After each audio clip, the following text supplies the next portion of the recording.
Hola, muy buenas noches. Un placer volverle a saludar Cuadrando la Caja, su espacio para debatir y reflexionar sobre la economía cubana. En diciembre pasado, el sistema empresarial cubano conoció la noticia sobre la aprobación de un decreto que prometía la flexibilización de los sistemas de pago en el sistema empresarial cubano. Pero para conocer por qué fue necesario aprobar este nuevo decreto, qué significa para las empresas y si estamos en condiciones de hacerlo, hoy vamos a compartir en Cuadrando la Caja sobre este importante tema. Ya conociendo el tema, le invito entonces a hacer un cuadre diferente. Y para dialogar sobre este importante tema que no solo compete al sistema empresarial cubano, me acompañan esta noche Guillermo Sarmiento Cabañas, quien es el director de la Organización del Trabajo del Ministerio de Trabajo y Seguridad Social. Muy buenas noches. Muy buenas noches, Oscar. Un panelista que ya es casi habitual en los Cuadrando la Caja. También tengo el gusto de que me acompañe por segunda vez también en el espacio Armando Esteves Alonso, quien es el director general de Tecnomática. Muy buenas noches, profe. Buenas noches, Oscarito. Encantado de estar nuevo con ustedes aquí en el programa. Y por primera vez se nos incorpora la doctora Vivian Isabel Antúnez Saiz, quien es profesora titular del Centro de Estudios Administrativos de la Administración Pública de la Universidad de La Habana. Muy buenas noches. Muy buenas noches, gracias por la invitación y la oportunidad. Bueno, y ya conociendo el programa y por supuesto quiénes son nuestros invitados, vamos a comenzar con algunas de estas cuestiones que vienen a colación.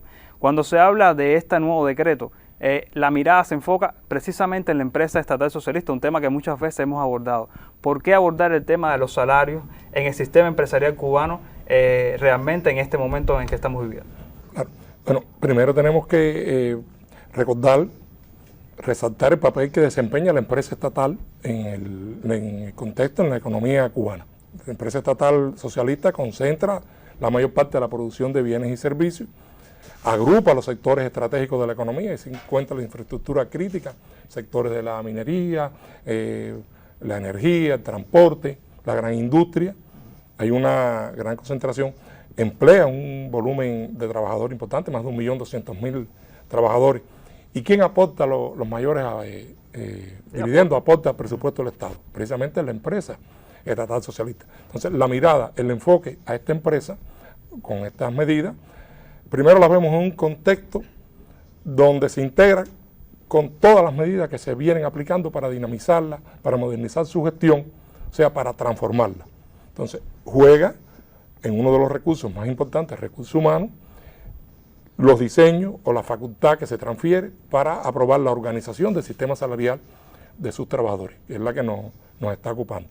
Entonces, está poniendo a la empresa estatal socialista desde el punto de vista de la gestión en este subsistema de la gestión de la empresa en igualdad de condiciones a todos los actores económicos.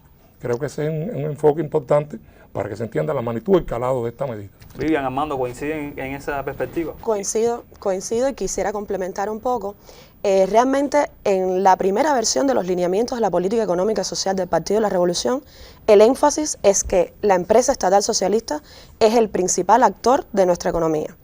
Y realmente la evolución conceptual que han tenido desde el decreto 53, luego el 87 y ahora el 138 del 2025, realmente está esa facultad de descentralización cuando antes este proceso se hacía de forma centralizada a nivel de ministerio. Entonces yo creo que es una oportunidad muy importante de aplicar lo que nos está exigiendo el país a todos los niveles de dirección, que es aplicar la innovación organizacional en este proceso y más en el actor más importante de nuestra economía, que es la empresa estatal socialista. Armando. Es así.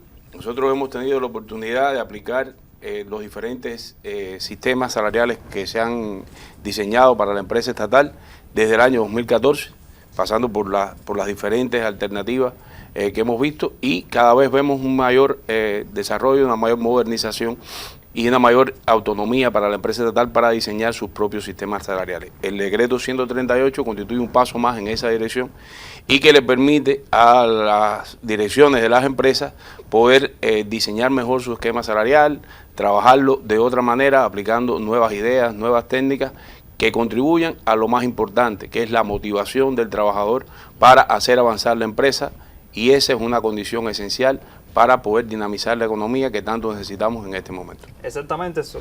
Me guío por esa última frase que decías, la motivación del trabajador.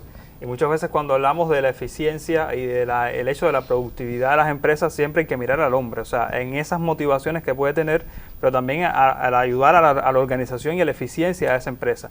¿Creen que este nuevo decreto, estas nuevas regulaciones aportan o ayudan a que ese trabajador se sienta mucho más motivado? Por supuesto, el salario es una categoría que otras veces le hemos traído en el programa y que tiene que ver con estos elementos. Estamos hablando, no es el único elemento para motivar, compulsar el esfuerzo de los trabajadores. Sin lugar a dudas, el salario dentro del sistema de gestión de recursos humanos ocupa un papel esencial. Constituye la fuente principal de ingresos de los trabajadores. En él se materializa el principio de distribución socialista con arreglo al trabajo. Es, creo, el mecanismo, sobre todo en estos momentos actuales, que más puede compulsar al compromiso del trabajador con su organización empresarial y a lograr altos propósitos, alto cumplimiento de altos niveles de producción, eficiencia empresarial. En ese enfoque, el decreto 138, en su concepción, en uno de sus objetivos, lo tiene explícito, materializado. ¿Y qué estaba pasando con el salario con la empresa en los últimos años? Porque ha ido creciendo. Sí, bueno, el salario, si le damos una mirada de lo que ha pasado desde el año 2021, que implementamos la política, e incluso asociado ya a la implementación de la reforma integral de salarios, pensiones y prestaciones de la seguridad social, si lo vemos, tiene un incremento al día de hoy de 200%, de aquel que diseñamos con ordenamiento. Estamos hablando que el sistema empresarial en el año 2021 tenía un salario apenas de 3.600 pesos. Y ya en 2025, espera todavía el cierre del último mes, tiene más de 7.800 pesos. O sea, eso es un crecimiento importante. Ha mantenido una tendencia que viene haciéndolo alrededor del 19-20%. Ya este año 2025 al 2024, pues ha crecido un poco más, un 26%, asociado a la flexibilidad de estas medidas. Y que sabemos que realmente los salarios todavía no acompañan, digamos, el nivel de crecimiento, por ejemplo, de elementos como la inflación, que son otros que también hemos traído, pero que precisamente, y lo veremos a lo largo del programa, estos elementos de este decreto puede también ayudar un poco a flexibilizar y que no haya algunos topes como teníamos anteriormente en esta regla. Díganme, ¿sí? Yo quisiera plantear también, complementando lo que decía muy importante Sarmiento desde el punto de vista del marco legal regulatorio, que es esencial la organización salarial y todo este proceso con la lógica que ofrece el decreto 138, que es una lógica integral con una mirada sistémica, tiene que ir acompañado de la organización sindical. Y así es donde se garantiza realmente una participación real en este proceso y no meramente formal. Evitemos los formalismos y están llamando a nivel de país en todos los procesos importantes a los que estamos llamados a aportar desde el anteproyecto del Código del Trabajo, que sin lugar a dudas también ahí todo está conectado e interrelacionado, el aporte igual de la Ley General de Ciencia, Tecnología e Innovación, porque esto ofrece un marco muy importante, ya les decía, para la innovación organizacional, pero debe ir de la mano también con una efectiva participación del trabajador a los diferentes niveles de dirección y desde los núcleos operacionales. El obrero en su puesto de trabajo tiene que sentirse partícipe de este proceso. Que son uno de los elementos que vamos a hablar también hoy en el programa, o sea, cómo también se compulsa desde los sindicatos, de los trabajadores, a que se concreten estas medidas. Y Armando, tengo curiosidad, tú que diriges una empresa, o sea, ¿cómo recibieron esta noticia? ¿Crees que realmente va a aportar a la eficiencia, pero también a la motivación de tus trabajadores?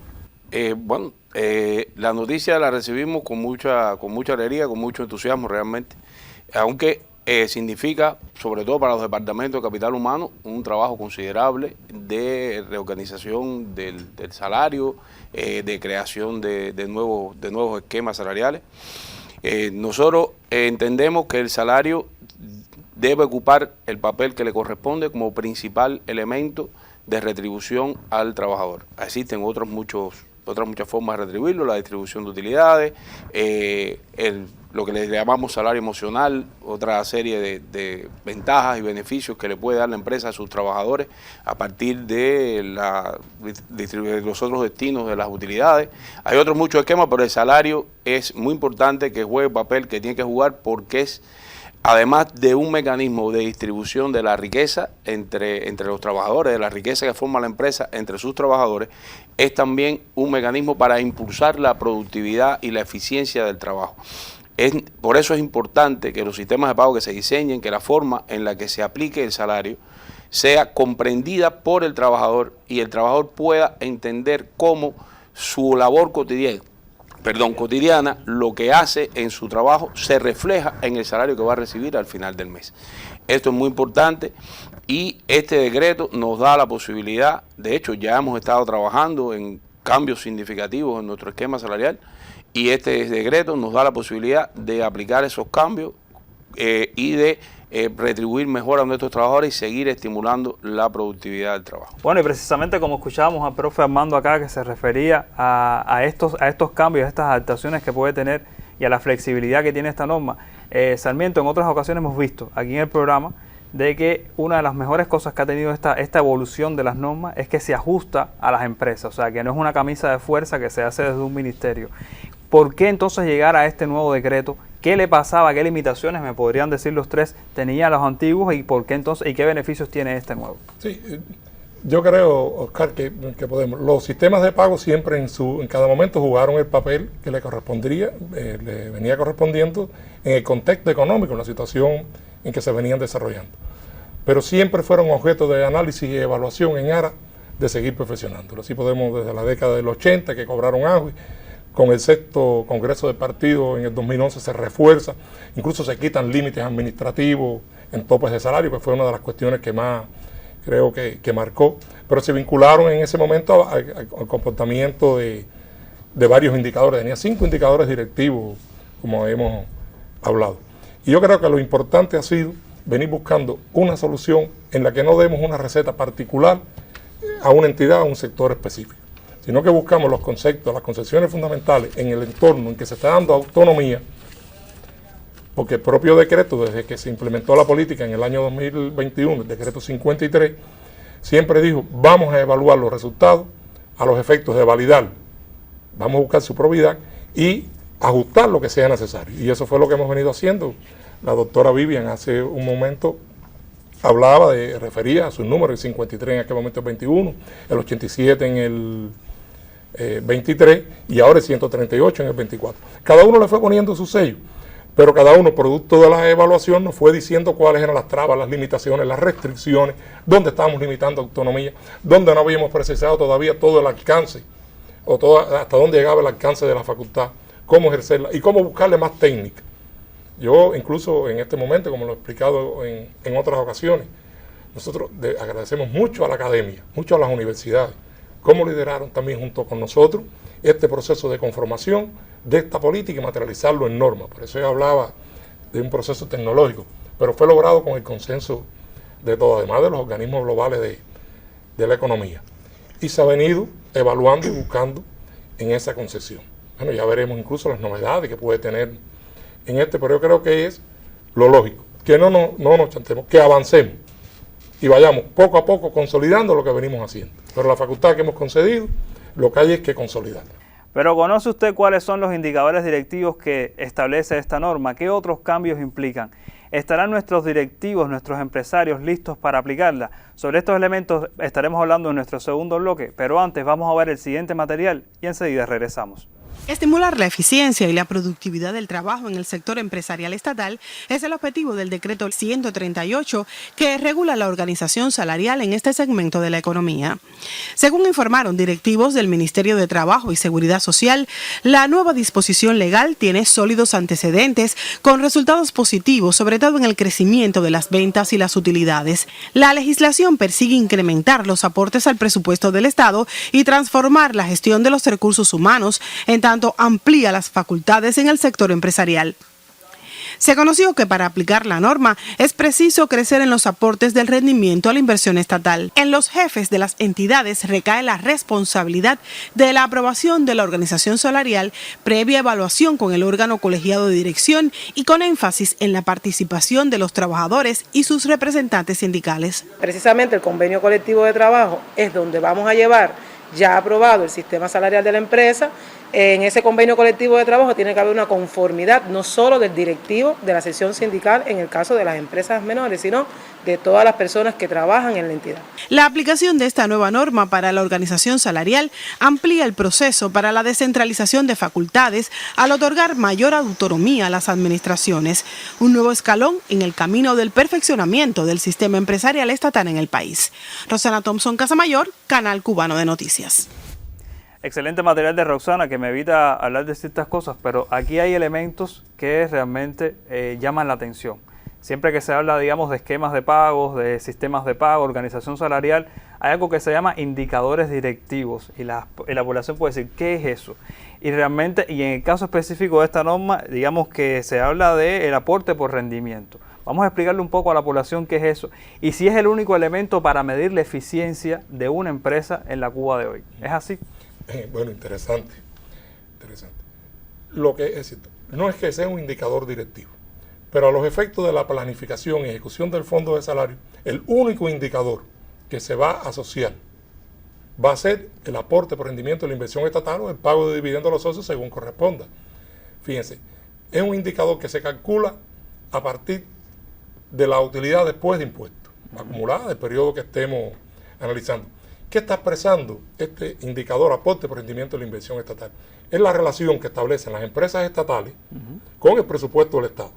O sea, en las empresas estatales hay un capital estatal invertido y por su uso y rendimiento las empresas estatales aportan. Entonces se convierte a los efectos de la planificación en el único indicador. Fue una de las cuestiones que se resuelven en este decreto con respecto al 87. Tenía 4 indicadores para planificar el salario y algunas veces entraban en contradicción, dicotomía, etcétera. Fueron evaluaciones que hicimos. Entonces, a los efectos de planificar el salario sí es el único, pero no lo podemos confundir que sea el único indicador que nos sirva para medir la eficiencia, la efectividad de una empresa, la eficacia. No, la empresa hay que verla integralmente. Entonces, en el proceso de elaboración, aprobación, control de su ejecución, los directivos, todos los que participan en ello, todos los cuadros, los especialistas, tienen que velar que esa empresa dé el máximo de rendimiento, que tenga el máximo de resultados. Entonces, para buscar el máximo resultado hay que buscar que la empresa crezca en sus ventas, que la empresa tenga mayor rentabilidad sobre sus ventas, que crezca en sus utilidades, que tenga mayor productividad del trabajo. Todas sus relaciones financieras, o sea, que hay un efecto positivo en sus relaciones con los portadores energéticos, los gastos, cómo se comporta la mayor eficiencia energética. Entonces, lo que sí no podemos es confundir. Para planificar, para medirle a la empresa hasta dónde puede crecer en su fondo de salario, el aporte por rendimiento es el único indicador. Pero la medición de su efectividad está asociada al resto de los indicadores. Le paso el batón a Armando. Cuando se cambia, que pasamos de 4 a 1, ¿cómo fue ese? O sea, ¿qué esperabas entonces de este nuevo decreto? Y si realmente pasaba eso que decía, a veces se contradecían los unos con los otros. Y hablamos un poco también de cómo se consolida esto que estamos hablando en una entidad real. Bueno, realmente sí existía esa contradicción. Muchas veces la empresa cumplía con uno de los indicadores, pero le costaba trabajo cumplir con otro indicador porque no siempre funcionan a la par. La productividad del trabajo depende del valor agregado bruto. No quiero entrar en muchos conceptos técnicos aquí, pero no está asociada directamente a la utilidad. Y entonces a veces la utilidad y el aporte por rendimiento iban por un camino y la productividad iba por un camino que no era exactamente igual. El aporte por rendimiento juega un papel muy importante porque es la forma en que la empresa retribuye a su dueño legítimo, al pueblo cubano, el resultado de su trabajo, de su funcionamiento, la riqueza que se formó en la empresa, y lo hace a través del aporte al presupuesto estatal, que es quien redistribuye ese ingreso a todas las necesidades del sistema presupuestado del país. Para nosotros fue algo muy beneficioso, muy bienvenido, porque nos permite como directivos manejar mucho mejor los indicadores de la empresa, nos permite poder contar, poder planificar con mucha mayor exactitud qué es lo que vamos a hacer y no estar dependiendo de determinadas cuestiones puntuales que pueden ocurrir durante la ejecución de un mes y que dificultan entonces el cumplimiento de un determinado indicador. De esta manera tenemos la claridad absoluta de dónde tenemos que dirigirnos, qué es lo que tenemos que hacer, y así vigilamos el resto de los indicadores de eficacia y eficiencia de la empresa, pero sabemos que no se va a afectar el salario si se logra garantizar nuestro compromiso principal, que es el aporte. Sí, Vivian. Y desde la academia tenemos también la experiencia y extrayendo ideas de lo que pusieron desde el punto de vista y lo que expresaban del carácter integral. No podemos perder de vista que esto es un subsistema dentro del sistema integrado de gestión de capital humano. Y recuerdo que desde la academia trabajamos muy fuerte, y ahora no está vigente, está derogada la norma cubana 3000. Cuba se distinguía con respecto al mundo de tener un sistema integrado de gestión de capital humano. Y uno de los componentes esenciales, en el centro estaban las competencias, porque hablabas ahorita del tema de la preparación de los directivos, la preparación de los cuadros en este proceso. Desde el punto de vista de dirección es muy importante porque el directivo general de la empresa es el máximo responsable de que todo este proceso se haga con la rigurosidad establecida y sin formalismo, que se garantice participación efectiva y también este proceso lleva un método científico. Existe una profesionalización porque para diseñar puestos de trabajo, para diseñar calificadores de cargo, calificadores por función y perfiles por funciones y por competencias, lleva todo un método científico de atrás donde tienen que interactuar todas las ciencias, la ingeniería industrial, la economía, la psicología, que también es muy importante, y bueno, todas las áreas de la empresa con el enfoque sistémico que lleva, tienen que hacer una buena integración para lograr el éxito realmente que nos ofrece este decreto. Lamento, Armando, pero sin embargo no es la única, los únicos cambios que implica esta norma, son otras cosas, ¿no? Claro, la norma tiene cambios medulares. Hay además de este que ya vimos, por supuesto. Fíjense, la protección al ingreso del trabajador se fortalece.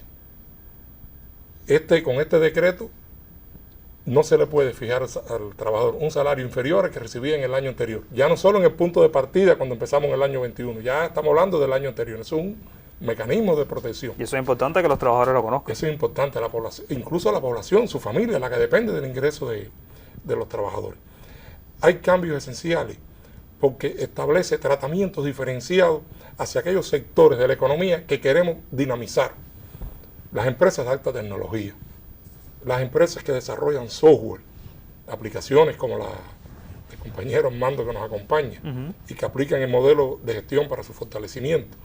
Pues ahí hemos establecido un procedimiento, un tratamiento que está asociado a sus indicadores y no que cumplan o crezcan en el aporte por rendimiento de la inversión estatal, porque ellas tienen su particularidad y son empresas de este modelo, aplican este modelo porque cumplieron determinados requisitos y patrones. Hay tratamientos para las empresas de nueva creación que no los tenía el decreto anterior. Una empresa de nueva creación tenía que esperar al menos un año para poder evaluar, ¿no? Y pueden hacer con él ajustado a determinados requisitos. Hay tratamientos para las unidades empresariales de base que están autorizadas a emitir estados financieros, hacer aportes, distribuir utilidades, con independencia del resultado de la empresa. Hoy solo se le aplicaba el decreto, se le puede aplicar en la empresa, si está bien. Pero puede ser una empresa que esté en pérdida incluso, con resultados muy desfavorables, pero unidades empresariales de base que tienen resultados positivos, que no son las que le están generando el problema, pues allí también el director de la empresa puede autorizar la aplicación de este decreto. Mira, se extiende su aplicación también a las unidades presupuestadas con tratamiento especial, que financien el total de sus gastos con sus ingresos y que no sea interés del Estado en convertirlas en empresas, porque si se pueden convertir en empresas, no hay camino de convertirse en empresas. Esos son novedades que tiene el decreto. Miren, la aplicación de los sistemas de pago por resultado Que muchas veces se cuestionan, que no se saben cómo se hacen. Bien, pero esa generalización ya a todo el sistema empresarial estatal cubano es también una novedad que aporta el decreto. Son de los cambios quizás más significativos que debamos reconocer. Ya en las particularidades después verán que hay otras puntualizaciones. Armando, y teniendo en cuenta todas estas transformaciones, todos estos cambios, siempre la mirada, y cuando se habla de descentralizar, la responsabilidad cae en ustedes, en los directivos, en los que guían a la empresa estatal. ¿Cómo, primero, todas estas transformaciones, cómo las asientan ustedes en la entidad, en la empresa, y sobre todo cómo asumir estas nuevas responsabilidades, crees tú, bueno, en tu caso, que están listos para asumirlas, y cómo seguir aunando en esa preparación de los cuadros, de los directivos, de los empresarios, para poder lograrlo? Los cuadros de las empresas estatales cubanas están bien preparados. los directivos fundamentales, los directivos centrales de capital humano, de las direcciones técnicas, de los directores generales de las empresas, están bien preparados, los directores económicos. El problema es un poco quizás a veces de resistencia al cambio o de algunas dificultades para hacer el esfuerzo adicional que lleva implementar estos sistemas de pago, y eso es real que pasa en algunas entidades. En el caso nuestro, nosotros estamos aplicando sistemas de pago desde el año 2014, que salió la primera resolución que trabajaba estos temas, y hemos tratado siempre de sacarle el máximo posible a estas regulaciones, porque entendemos que el elemento fundamental de cualquier empresa, y mucho más en una empresa del conocimiento como somos nosotros, es el capital humano. El hombre es el factor fundamental y el hombre es el que decide el resultado de la empresa.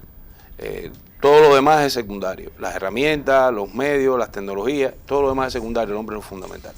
En nuestro caso, nosotros tenemos la oportunidad, como somos empresa de aplicaciones y servicios informáticos, aplicamos el modelo de empresa de aplicaciones y servicios informáticos aprobado por el Ministerio de Comunicaciones, tenemos la posibilidad de acogernos al artículo 24 del decreto 138, que nos permite no tener que limitar el crecimiento del salario al crecimiento del aporte por rendimiento de la inversión estatal. Si cumplimos los indicadores de nuestro modelo económico, podemos ampliar el salario y incluso parecernos, o sea, acercar ese salario al salario que pagan las formas de gestión no estatal en nuestra misma rama, lo cual es muy importante para nosotros porque contribuye a reducir la fluctuación laboral y contribuye a preservar la fuerza de trabajo calificada en el sector estatal cubano, que es un problema importante que tenemos en nuestro segmento de la industria. ¿Coinciden entonces que ya los empresarios, estos directores, están listos para asumir estas nuevas responsabilidades?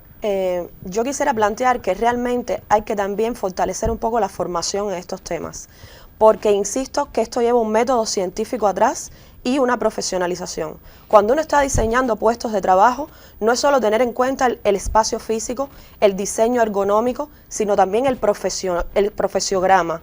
Y entonces, eso desde el modelo de sistema integrado de gestión de capital humano, todos esos aspectos se analizan, son componentes importantes y por tanto lleva método científico detrás.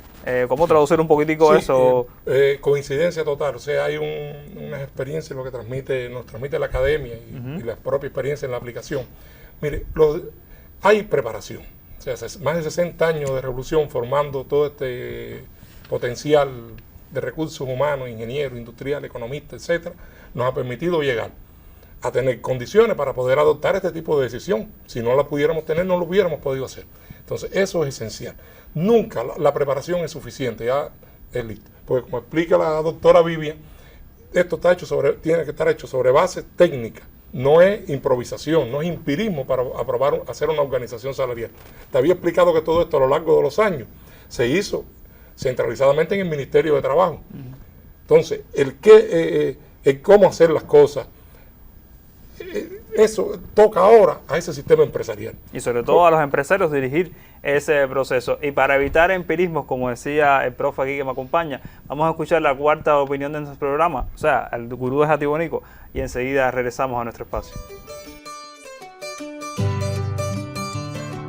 En el complejo escenario que vive la economía, aumentar la autonomía empresarial es necesario. Es importante un salario vinculado a cantidad y una mayor calidad, en momento y sitio exacto, flexible, de gran impacto en la productividad.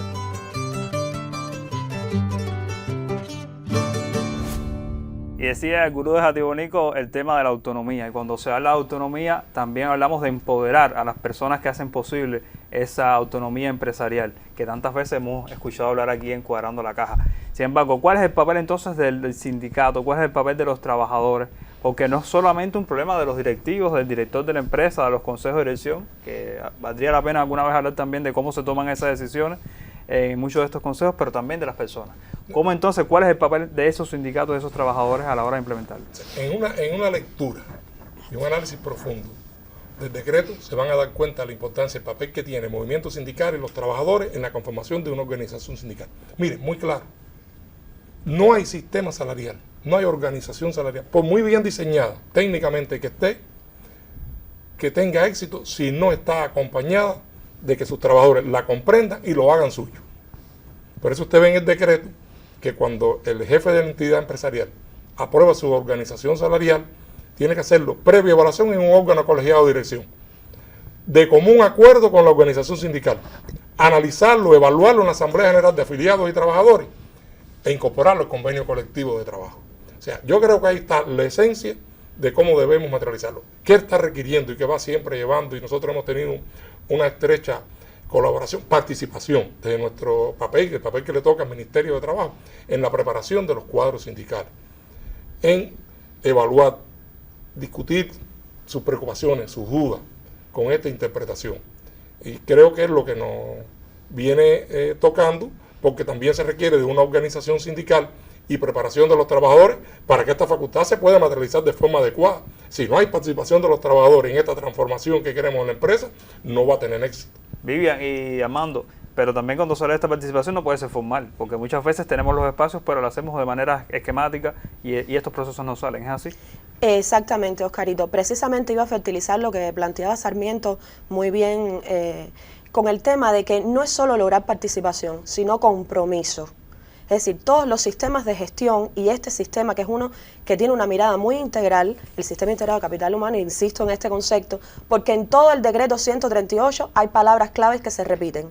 Gestión eficaz de recursos humanos. Por tanto, la palabra eficacia va no solo eficaz, ser eficaz no es solo ser eficiente con una mirada hacia el interior de la organización, con un uso óptimo de los recursos, sino tener también una mirada puesta en el entorno y garantizar no solo una participación desde espacios formales, con excesivo formalismo, no, que realmente le entren sangre a los trabajadores, que dominen, que sepan cómo es la composición de su salario, cuánto aporta, hacer también, por ejemplo, él decía, el tema de las UEB es sumamente importante, de las unidades empresariales de base, porque es donde se genera realmente el valor. Puede la empresa incumplir a nivel de empresa, pero la UEB ya en este decreto, y eso es algo sumamente novedoso, que realmente los directivos están acogiendo con mucho énfasis. Y hay sectores de éxito. Biocuba Pharma, históricamente, desde la aparición de la primera edición de los lineamientos y el decreto 53, Biocuba Pharma ha sido uno de los sectores donde más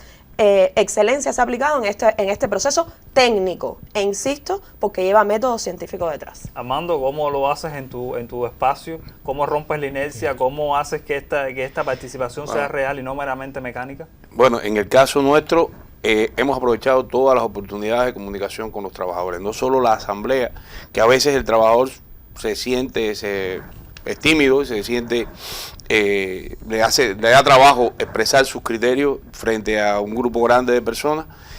Nosotros utilizamos todas las vías, hemos utilizado reuniones de más estrecho formato con los trabajadores, con grupos de trabajadores que comparten un mismo tipo de labor. Invitamos a varios trabajadores clave de la empresa a los debates de este tipo de temas, a los consejos de dirección, y sobre todo utilizamos mucho la comunicación digital, las redes sociales internas nuestras de la empresa, para el intercambio, para que la gente emita sus opiniones, emita sus criterios. Publicamos siempre con tiempo suficiente en esas redes los resultados económicos de la empresa, las nuevas propuestas de cambios en los sistemas de pago, y hay mucho debate sobre este tema. Las reuniones, siempre es un tema que acapara, que es el que más tiempo toma siempre en un consejo de dirección, donde todo el mundo tiene un criterio, donde todo el mundo comparte. Es un tema, nuestros trabajadores conocen muy bien su sistema de pago, saben muy bien cuando hacen un trabajo qué es lo que van a recibir, y eso es importante, porque eso es lo que los motiva a trabajar. Nosotros tenemos una anécdota. Nosotros recibimos una actividad que estaba en otras empresas de CUPE, de nuestro OSDE, en el año 2018, y en el momento en que esa actividad entró en nuestra empresa, que es la actividad de metrología, tenía una productividad que estaba muy por debajo, casi la mitad del promedio de la empresa. En este momento, esa actividad es la segunda con mayor nivel de productividad en la empresa, y ha crecido la productividad del trabajo un 1000% desde que entró en el año 2018 a nuestra organización. Y eso ha sido posible a través de la aplicación correcta de los sistemas de pago para estimular a los trabajadores, y ellos mismos han salido a ampliar su mercado, a buscar nuevos mercados, a buscar nuevas opciones y a incluso innovar con nuevas tecnologías que le han permitido abrir servicios que no tenían antes. Ojalá esta fuera la generalidad en la mayoría de las empresas del país, no solamente por aumentar el poder adquisitivo de cada uno de los cubanos, sino también para lograr la motivación y sobre todo mayor productividad, porque eso se revierte en ¿qué? En mejor calidad de los bienes y servicios que nosotros mismos recibimos. ¿Cuáles serían entonces esas, digamos, las metas que a mediano y largo plazo queremos lograr con este decreto, además de aumentar la productividad, además de motivar mejor a los trabajadores y eso que hablábamos? Yo creo que ahora en lo inmediato y en el corto plazo tenemos que concentrarnos en consolidar la implementación de esta política, la actualización que hoy estamos evaluando, discutiendo aquí. Sí, porque no todas las empresas todavía han aplicado. No todas las empresas lo aplican. Estamos hablando casi en el entorno del 50%. Fíjense todavía el tramo que nos queda para lograr que esto que ha explicado el director Armando se pueda llevar a cabo, consolidar en todo el sistema empresarial estatal cubano. O sea, primero hay que consolidar esa implementación de esta facultad y que garantice de verdad a la transformación de la empresa, que hoy le hemos dedicado aquí un espacio de debate importante. Hay que ver qué impacto va a tener esa implementación también en el aporte al presupuesto del Estado. O sea, nos vamos a concentrar mucho, sobre todo este año, en lo que queda. Un presupuesto que todavía sigue siendo deficitario. Todavía es deficitario, por eso es uno de los objetivos, pero una de las cuestiones que tiene que lograr nuestro sistema empresarial de verdad es lograr el mayor resultado también con vista a ese compromiso, o eso que lo hemos explicado, por eso el indicador que referíamos ahorita que se mantiene. Hay que tener en cuenta en estos resultados que estamos en un momento, un contexto económico adverso. Nuestros dirigentes lo han explicado cuando se explicó en la Asamblea Nacional pasado mes de diciembre el plan y el presupuesto de la economía. Se explicó y se dijo, este es el plan que vamos a salir por un plan inicial, vamos a llamarle plan primario.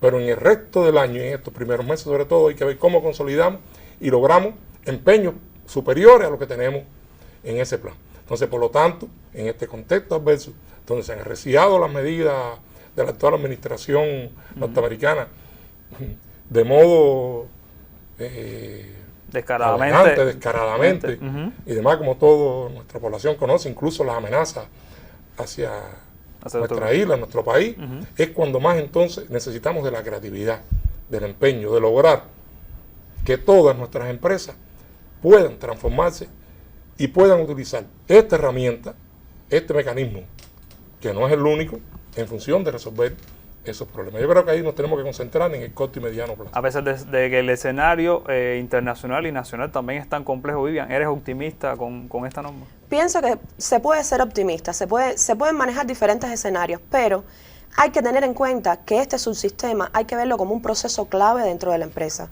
y por supuesto alineado a la estrategia organizacional de cada institución, dígase una organización superior de dirección empresarial, dígase una empresa, dígase una UEB o una empresa filial, y además algo muy importante que también tiene es la participación importante que esto se lleva a la toma de decisiones también a nivel de junta de gobierno, que también es importante desde el punto de vista de estructura de dirección dentro del decreto, y por tanto la palabra de orden para mí sería integración entre todas las personas, todas las especialidades también dentro de una empresa, todas las áreas, porque decíamos al principio que es enfoque sistémico, un enfoque holístico y con una mirada alineada a la estrategia organizacional de cada institución. Muchas veces cuando nos referimos a las motivaciones de la empresa estatal socialista pensamos que el salario, que aumentando el salario es, digamos, la solución. ¿Es la varita mágica en mando para resolver todos los problemas que tiene la empresa estatal socialista en el país? Para nada. Es un factor y uno de los más importantes, pero no es el único. Hay otros muchos temas que tienen que ver con la autonomía empresarial, con la toma de decisiones, con el estilo de orden y mando, que a veces todavía, el estilo administrativo, que a veces todavía se ve en lugar de los factores, de analizar factores económicos. Y también tiene mucho que ver con la falta, en algunos casos, de lo que decía la profe, de la estrategia empresarial. En el caso nuestro, nosotros hacemos un ejercicio estratégico todos los años, con participación de trabajadores seleccionados, y en ese ejercicio estratégico actualizamos nuestro plan estratégico de la empresa, donde el objetivo número 1 es precisamente contar con un colectivo de trabajadores motivados y bien remunerados que permita innovar y continuar desarrollando los productos y servicios de la empresa, porque esa es la única manera de desarrollarnos y de dinamizarnos.